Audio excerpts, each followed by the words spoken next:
Aí vai uma característica interessante que a gente está tentando explicar um pouquinho ao mesmo tempo o que são as virtudes e como conquistá-las, já que essas duas questões estão unidas o tempo inteiro. Sempre que a gente fala do que são virtudes, nós estamos dando dicas de como conquistá-las e vice-versa.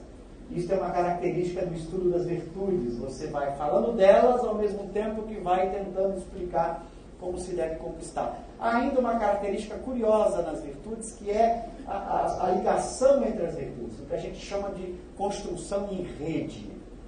Isso é algo interessantíssimo, que vale a pena a gente refletir um pouco. Quando você olha uma rede, imagina uma rede dessa de pescaria. Ela tem os nós, né? A ideia da rede é a ideia de que se você puxa um ponto, os outros balançam também, né? Você imagina uma rede, estica uma rede, né? Essa rede que é de pescaria, né? Toda cheia de buracos e de nós, né? Você puxa um nó qualquer, os outros também sentem. Você bate num lugar qualquer da rede, a outra parte também sente. Veja uma teia de aranha no formato de uma rede, né? Você esbarra em algum lugar da teia, você sente o efeito. É por isso que a aranha faz a construção em rede, porque se o inseto cai lá na pedacinho, ela sente o inseto, ela estando em outro lugar. Essa é uma característica da construção em rede. Cada ponto ali, cada nozinho da rede, está de alguma forma em contato com o outro. Você pode sair de um nozinho e percorrendo a rede até chegar no outro nozinho. Estão todos interligados.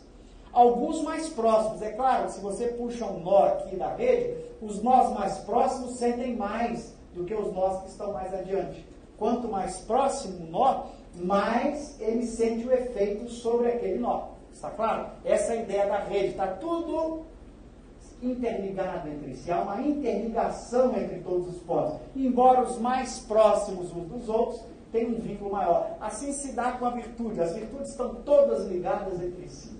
Eu falei aqui, por exemplo, na calma. A gente podia ter falado na calma, na paciência, na tolerância. Veja que são virtudes cujos nós estão muito próximos. Você fala, qual é a diferença entre calma e paciência, por exemplo? Você tem dificuldade de estabelecer a diferença. Claro que o indivíduo paciente é também calmo.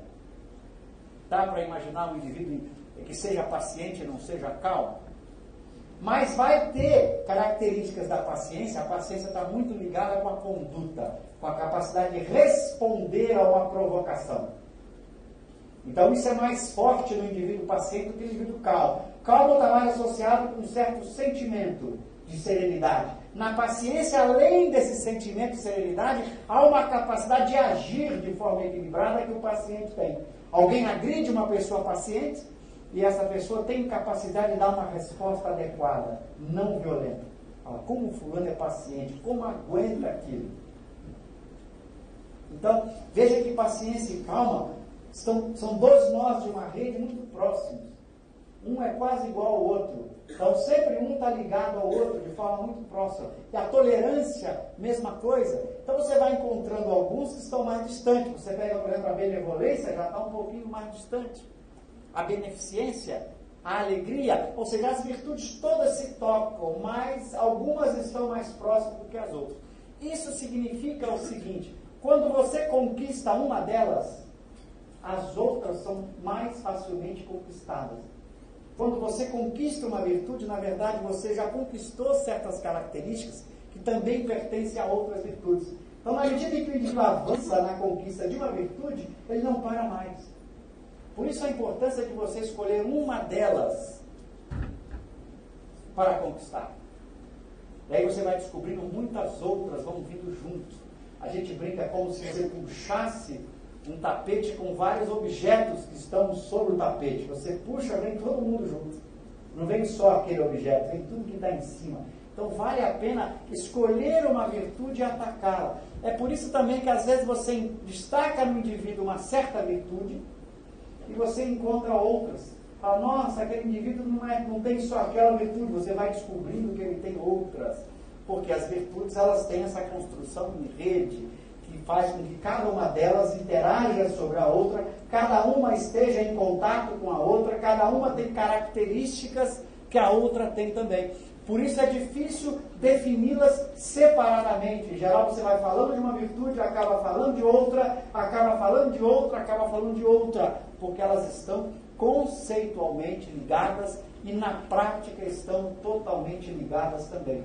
Por isso a importância dessa análise das virtudes nesse formato de uma rede de ideias e de conceitos que se relacionam entre si, que interagem entre si e que tem esse grau de proximidade própria de uma rede. Algumas estão mais próximas do que as outras. Então, se você trabalhar uma determinada virtude, você conquista características de outras próximas.